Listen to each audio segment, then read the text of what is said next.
Moby Dick, or the Whale, by Herman Melville. Prologues.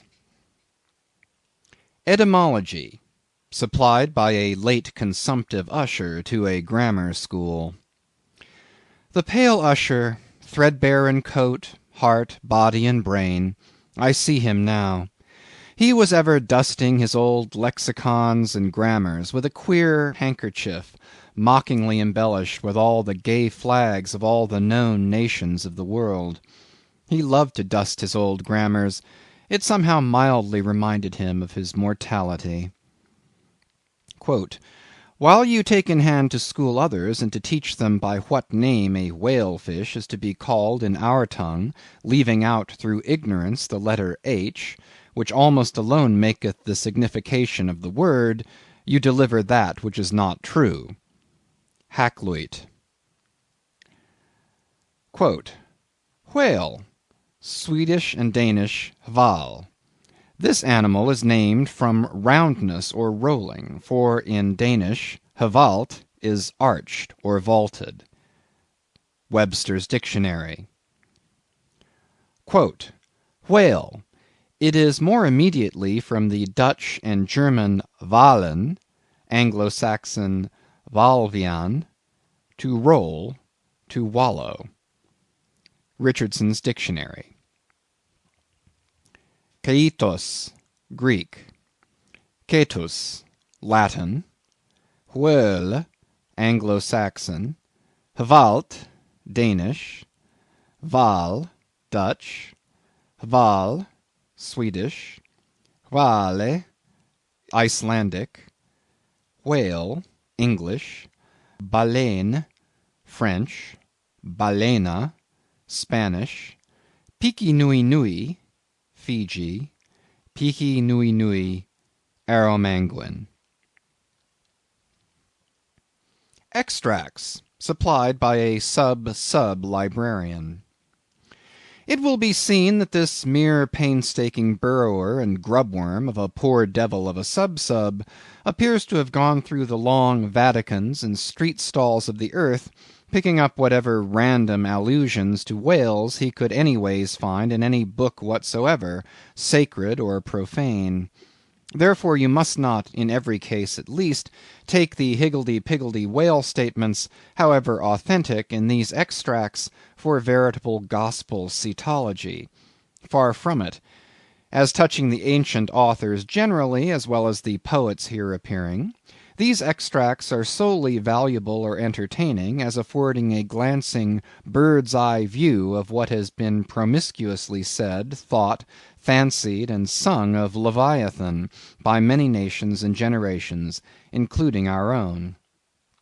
So fare thee well, poor devil of a sub-sub, whose commentator I am. Thou belongest to that hopeless sallow tribe which no wine of this world will ever warm, and for whom even pale sherry would be too rosy strong, but with whom one sometimes loves to sit and feel poor devilish too, and grow convivial upon tears, and say to them bluntly, with full eyes and empty glasses, and in not altogether unpleasant sadness, give it up, sub-subs. For by how much the more pains ye take to please the world, by so much more shall ye forever go thankless. Would that I could clear out Hampton Court and the Tuileries for you! But gulp down your tears, and hie aloft to the royal mast with your hearts. For your friends who have gone before are clearing out the seven-storied heavens, and making refugees of long-pampered Gabriel, Michael, and Raphael against your coming.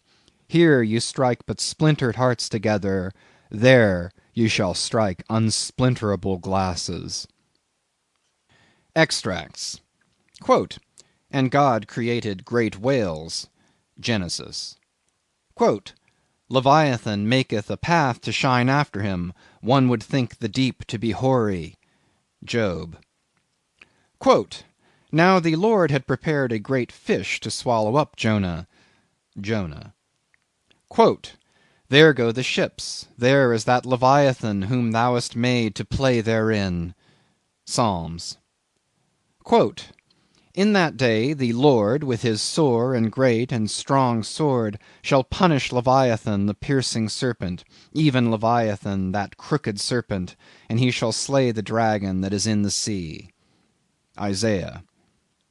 Quote, and what thing soever besides cometh within the chaos of this monster's mouth, be it beast, boat, or stone, down it goes all incontinently that foul great swallow of his, and perisheth in the bottomless gulf of his paunch. Holland's Plutarch's Morals. Quote, the Indian Sea breedeth the most and biggest fishes that are, among which the whales and whirlpools called Balaena take up as much in length as 4 acres or arpens of land. Holland's Pliny. Quote, scarcely had we proceeded 2 days on the sea, when about sunrise a great many whales and other monsters of the sea appeared. Among the former one was of a most monstrous size. This came towards us open-mouthed, raising the waves on all sides, and beating the sea before him into a foam. Tooke's Lucian. The True History. Quote, he visited this country also with a view of catching horse whales, which had bones of very great value for their teeth, of which he brought some to the king. The best whales were catched in his own country, of which some were 48, some 50 yards long. He said that he was one of 6 who had killed 60 in 2 days. Other or Ochther's verbal narrative taken down from his mouth by King Alfred, A.D. 890. Quote, and whereas all the other things, whether beast or vessel, that enter into the dreadful gulf of this monster's (whale's) mouth, are immediately lost and swallowed up, the sea gudgeon retires into it in great security, and there sleeps. Montaigne, Apology for Raymond Sebond. Quote, let us fly, let us fly. Old Nick take me if it's not Leviathan, described by the noble prophet Moses in the life of the patient Job. Rabelais. Quote, this whale's liver was 2 cartloads.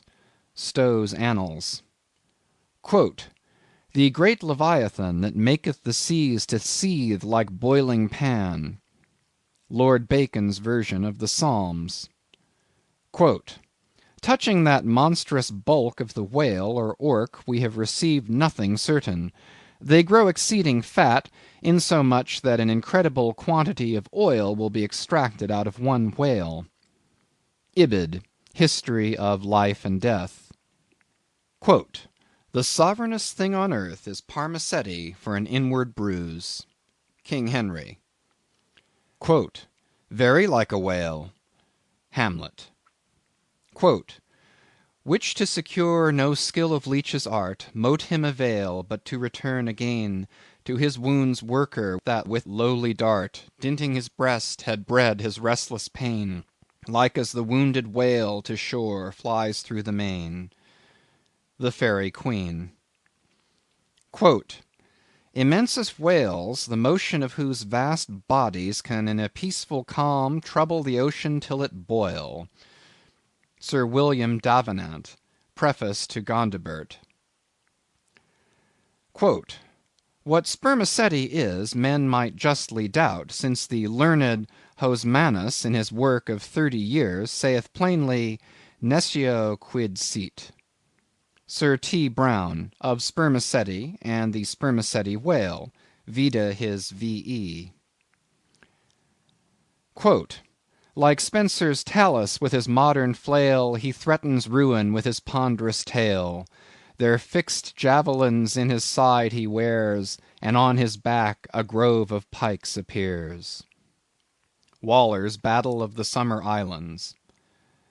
Quote, by art is created that great Leviathan, called a commonwealth or state, in Latin civitas, which is but an artificial man. Opening sentence of Hobbes's Leviathan. Quote, silly Mansoul swallowed it without chewing, as if it had been a sprat in the mouth of a whale. Pilgrim's Progress. Quote, That sea beast, Leviathan, which God of all his works created hugest that swim the ocean's stream. Paradise Lost. Quote, there Leviathan, hugest of living creatures in the deep, stretched like a promontory, sleeps or swims, and seems a moving land, and at his gills draws in, and at his breath spouts out a sea. Ibid. Quote, the mighty whales which swim in a sea of water, and have a sea of oil swimming in them. Fuller's Profane and Holy State. Quote, so close behind some promontory lie the huge Leviathan to attend their prey, and give no chance but swallow in the fry, which through their gaping jaws mistake the way. Dryden's Annus Mirabilis. Quote, while the whale is floating at the stern of the ship, they cut off his head, and tow it with the boat as near the shore as it will come, but it will be aground in 12 or 13 feet water. Thomas Edge's 10 Voyages to Spitzbergen, in Purchas. Quote, in their way they saw many whales sporting in the ocean, and in wantonness fuzzing up the water through their pipes and vents, which nature has placed on their shoulders. Sir T. Herbert's Voyages into Asia and Africa, Harris Coll. Quote, here they saw such huge troops of whales that they were forced to proceed with a great deal of caution, for fear they should run their ship upon them. Schouten's Sixth Circumnavigation. Quote, we set sail from the Elbe, wind northeast, in the ship called the Jonas and the Whale. Some say the whale can't open his mouth, but that is a fable. They frequently climb up the mast to see whether they can see a whale, for the first discoverer has a ducat for his pains. I was told of a whale taken near Shetland, that had above a barrel of herrings in his belly. One of our harpooneers told me that he caught once a whale in Spitzbergen that was white all over. A Voyage to Greenland, A.D. 1671. Harris Coll. Quote, several whales have come in upon this coast, Fife.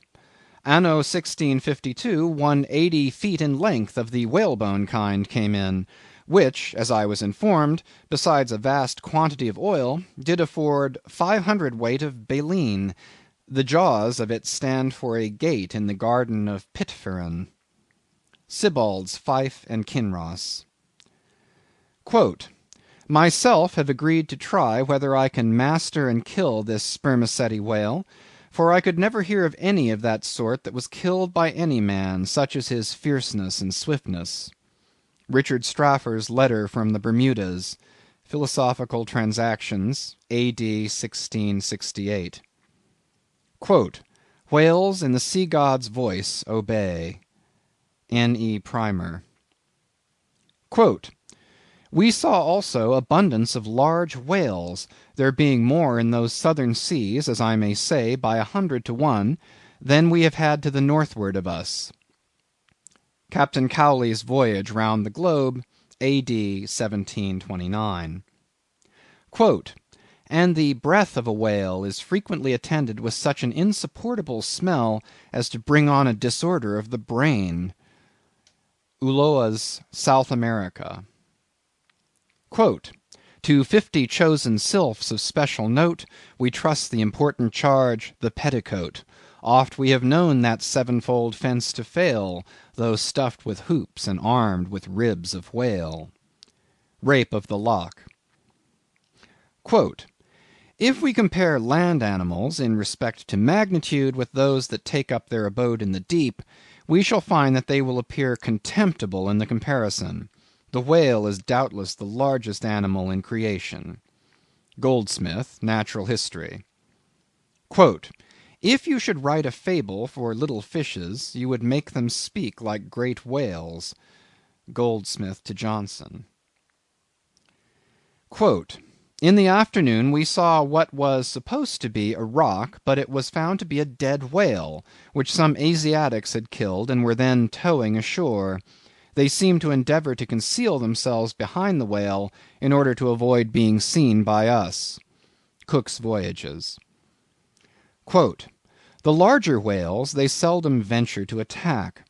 They stand in great dread of some of them, that when out at sea they are afraid to mention even their names, and carry dung, limestone, juniper wood, and some other articles of the same nature in their boats, in order to terrify and prevent their too near approach." Uno von Troil's Letters on Banks's and Solander's Voyage to Iceland in 1772. Quote, "The spermaceti whale found by the Nantuckois is an active, fierce animal, and requires vast address and boldness in the fisherman." Thomas Jefferson's Whale Memorial to the French Minister in 1778. Quote, "And pray, sir, what in the world is equal to it?"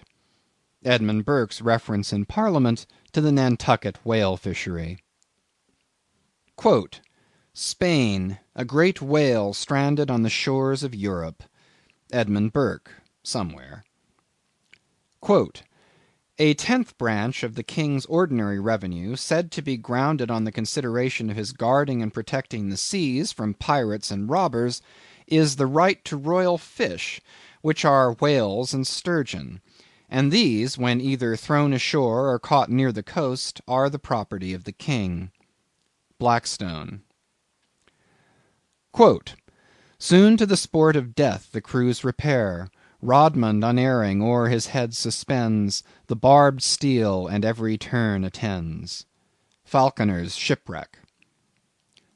Quote, "Bright shone the roofs, the domes, the spires, And rockets blue self‐driven, To hang their momentary fire Around the vault of heaven. So fire with water to compare The ocean serves on high, Upspouted by a whale in air To express unwieldy joy." Cowper on the Queen's visit to London. Quote, "10 or 15 gallons of blood are thrown out of the heart at a stroke, with immense velocity." John Hunter's account of the dissection of a whale, a small-sized one. Quote, "The aorta of a whale is larger in the bore than the main pipe of the water works at London Bridge, and the water roaring in its passage through that pipe is inferior in impetus and velocity to the blood gushing from the whale's heart." Paley's Theology. Quote, "The whale is a mammiferous animal without hind feet." Baron Cuvier.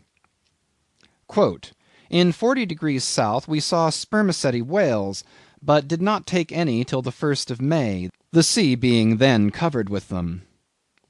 Colnett's Voyage for the purpose of extending the spermaceti whale fishery.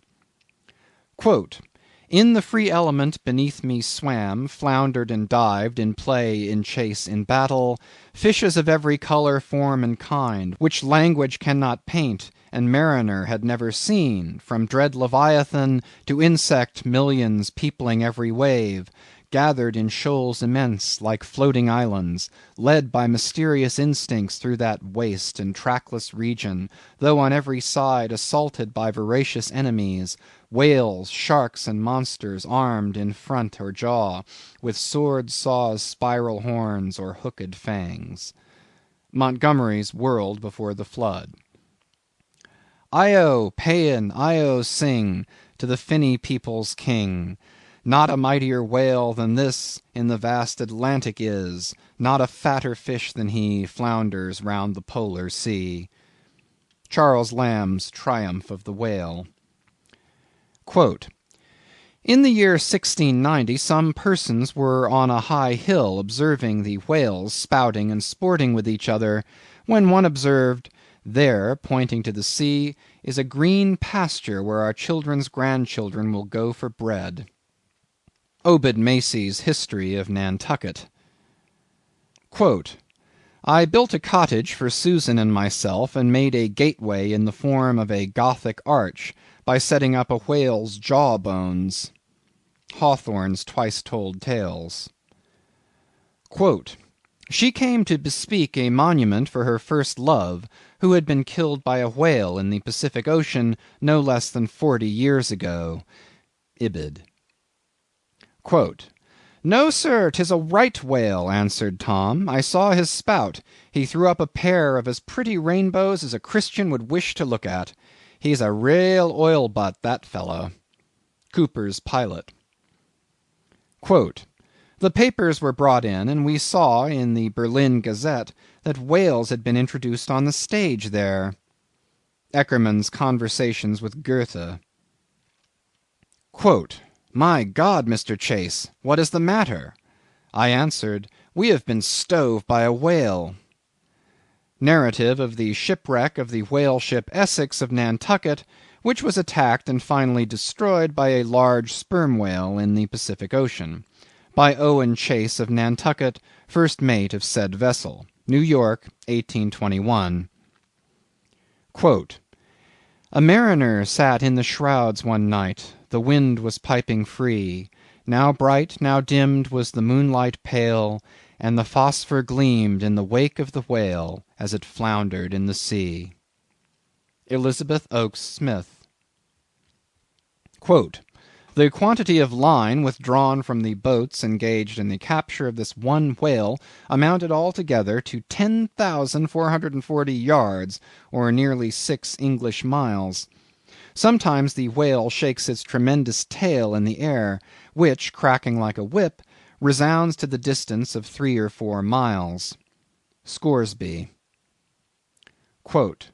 "Mad with the agonies he endures from these fresh attacks, the infuriated sperm whale rolls over and over.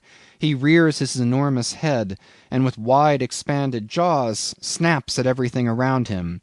He rushes at the boats with his head, they are propelled before him with vast swiftness, and sometimes utterly destroyed. It is a matter of great astonishment that the consideration of the habits of so interesting, and in a commercial point of view, so important an animal as the sperm whale, should have been so entirely neglected, or should have excited so little curiosity among the numerous, and many of them competent observers, that of late years must have possessed the most abundant and most convenient opportunities of witnessing their habitudes." Thomas Beale's History of the Sperm Whale, 1839. "The cachalot (sperm whale) is not only better armed than the true whale (Greenland or right whale) in possessing a formidable weapon at either extremity of its body, but also more frequently displays a disposition to employ these weapons offensively, and in a manner at once so artful, bold, and mischievous, as to lead to its being regarded as the most dangerous to attack of all the known species of the whale tribe." Frederick de Bell Bennett's Whaling Voyage round the Globe, 1840. "October 13. There she blows, was sung out from the masthead. Where away? demanded the captain. 3 points off the lee bow, sir. Raise up your wheel. Steady. Steady, sir. Masthead ahoy! Do you see that whale now? Aye, aye, sir, a shoal of sperm whales. There she blows. There she breaches. Sing out every time. Aye, aye, sir. There she blows. There, thar she blows. Bows, bows. How far off? 2 miles and a half. Thunder and lightning. So near. Call all hands. J. Ross Brown's Etchings of a Whaling Cruise, 1846. "The whale ship Globe, on board of which vessel occurred the horrid transactions we are about to relate, belonged to the island of Nantucket." Narrative of the Globe, by Lay and Hussey survivors, A.D. 1828. "Being once pursued by a whale which he had wounded, he parried the assault for some time with a lance, but the furious monster at length rushed on the boat, himself and comrades only being preserved by leaping into the water when they saw that onset was inevitable." Missionary Journal of Tyerman and Bennett. "Nantucket itself," said Mr. Webster, "is a very striking and peculiar portion of the national interest. There is a population of 8,000 or 9,000 persons living here in the sea, adding largely every year to the national wealth by the boldest and most persevering industry." Report of Daniel Webster's speech in the U.S. Senate on the application for the erection of a breakwater at Nantucket, 1828. Quote, "The whale fell directly over him, and probably killed him in a moment. The Whale and his Captors, or the Whaleman's Adventures, and the Whale's Biography, gathered on the homeward cruise of the Commodore Preble." By Rev. Henry T. Cheever. Quote, "If you make the least damn bit of noise," replied Samuel, "I will send you to hell." Life of Samuel Comstock, the mutineer, by his brother William Comstock, another version of the whale ship Globe narrative. Quote, "The voyages of the Dutch and English to the Northern Ocean, in order if possible to discover a passage through it to India, though they failed of their main object, laid open the haunts of the whale." McCulloch's Commercial Dictionary. Quote, "These things are reciprocal; the ball rebounds only to bound forward again; for now in laying open the haunts of the whale, the whalemen seem to have indirectly hit upon new clues to that same mystic Northwest Passage." From something unpublished. Quote, "It is impossible to meet a whale ship on the ocean without being struck by her near appearance.